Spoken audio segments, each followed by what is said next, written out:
حضرت لقمان حکیم نے اپنے بیٹے کو کہا 3 نصیحتیں تجھے کرنے لگا ہوں، یہ 3000 نصیحتوں کا خلاصہ ہے، اور ان میں بھی 2 کو یاد رکھنا، 1 کو بھول جانا۔ تو بیٹا ہمہ تنگوش ہو گیا، تو حضرت لقمان بولے جو نیکی کی ہے اس کو بھول جانا، جو نیکی کی ہے اس کو بھول جانا، اور موت کو اور اپنے رب کو یاد رکھنا۔ یہ میری ساری نصیحتوں کا خلاصہ ہے۔ جو نیکی کی ہے وہ بھول جانا، چاہے وہ کسی شخص کے ساتھ کی ہے، چاہے وہ نیکی عبادت کی صورت میں ہے، چاہے وہ ریاضت کی شکل میں ہے، خدمت انسانی ہے، کسی رشتہ دار کے ساتھ نیکی کی ہے، تو کہا بھول جانا جس طرح کی ہوئی نہیں ہے۔ حضرت معاذ بن جبل رضی اللہ تعالیٰ عنہ حضور کے روضہ انور کے سامنے بیٹھ کے رو رہے تھے۔ حضرت عمر گزرے تو پوچھا اے معاذ کیوں رو رہے ہو؟ کہا صاحب مزار کا ایک فرمان یاد آیا جس نے رلا دیا۔ کہا وہ کیا فرمان ہے؟ کہا ایک دن حضور نے کہا تھا ادنا سی ریا بھی شرک ہے، تھوڑی سی ریاکاری بھی شرک ہے۔ اللہ صرف اس عمل کو قبول کرتا ہے جو محض اس کے لیے کیا جائے۔ تو نیکی خالص اللہ کے لیے کریں گے تو قابل قبول ہے۔ اللہ تعالیٰ غیرت والا ہے، وہ کسی اور کو اپنے ساتھ شریک ہونا پسند نہیں کرتا۔ تو جب بھی نیکی کرو، یہ ثلث دین ہے، انما الاعمال بالنیات۔ اس حدیث کو علماء نے کہا ہے 3 حصہ دین کا اس میں ہے کہ اعمال کا دار و مدار نیتوں پہ ہے۔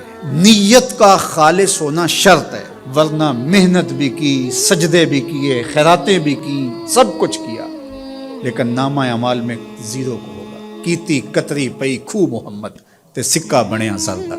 تو ریا سے بچنے کی تلقین کی گئی۔ حضرت لقمان حکیم نے کہا جو نیکی کی ہے اس کو بھلا دینا، اللہ کو اور اپنی آخرت کو کبھی فراموش نہ کرنا۔ جب آخرت مستحضر رہتی ہے، ہر وقت بندہ خیال میں رہتا ہے کہ میں اللہ کے حضور پیش ہونا ہے، ایک میدان لگنا ہے، وہاں ترازو گڑے گا، اعمال تولے جائیں گے، تو خود بخود اپنا محاسبہ کرتا رہتا ہے۔ یہاں وہ کچہری خرید سکتا ہے، عدالتیں خریدی جا سکتی ہیں، تھانے یہاں بک جاتے ہیں، یہاں منصف بک جاتے ہیں، لیکن وہاں اللہ کی پولیس نہیں بکے گی، وہاں کے تفتیشی نہیں بکیں گے، وہاں کے تھانے، وہاں کی کچہریاں نہیں بکیں گی، وہاں ترازو پورا وزن تولے گا۔ یوم تبلی السرائر فما لہ من قوت ولا ناصر۔ فرما جس دن راز کھول دیے جائیں گے، کوئی کسی کی مدد نہیں کر پائے گا، اور نہ کوئی طاقت سے اپنے عیب کھلنے سے روک سکے گا۔ تو جب مستحضر ہوگا کہ میں اللہ کے حضور پیش ہونا ہے، ایک کچہری لگنی ہے، ایک عدالت لگنی ہے۔ آج مکار آدمی، جھوٹا آدمی، خائن آدمی، بد کردار آدمی بچ کے نکل جاتا ہے، عدالتوں کو چکمے دے جاتے ہیں لوگ، عدالتیں خرید لیتے ہیں، دھمکا لیتے ہیں، سب کچھ ہو جاتا ہے اس دنیا میں۔ طاقتور کی کوئی بات نہیں کرتا، کمزور پھٹے چڑھا دیے جاتے ہیں، لیکن ایک عدالت ایسی لگنے والی ہے جہاں انصاف ہوگا، جہاں عدل ہوگا۔ تو اس لیے کہا کبھی اس کو فراموش نہیں کرنا، اور دوسرا اپنے رب سے کبھی بھی غافل نہیں ہونا۔ اپنے رب سے جو غافل ہو جاتا ہے وہ زندگی کے مقصد کو کھو بیٹھتا ہے۔ اور اسی کو رومی کہتے ہیں دنیا ہے یہ چیز، دنیا از خدا غافل بدن۔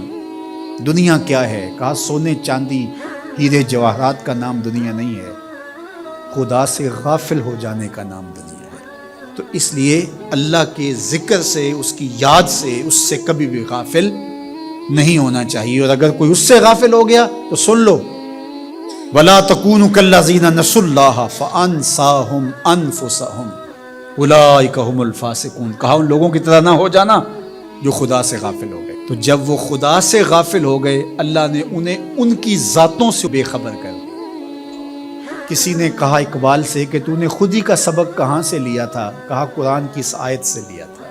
اور یہ بات ذہن میں بٹھا لیں، اپنے لیے بھی اور اپنی اولادوں کی طبع میں راسخ کریں جیسے بھی ہو سکے، کہ ایک چیز کو بھول جانا ہے، جو نیکی ہو گئی بھول گئے، اور اللہ کو بھی یاد رکھنا ہے اور آخرت کو بھی یاد رکھنا ہے۔ یہ چیز یاد رہ گئی تو سمجھ جاؤ خیر ہے، اور اگر یہ 2 چیزیں بھول گئی اور جو بھولنے کی چیز ہے وہ یاد رہی تو سمجھو ہم نے اپنا سب کچھ لٹا دیا۔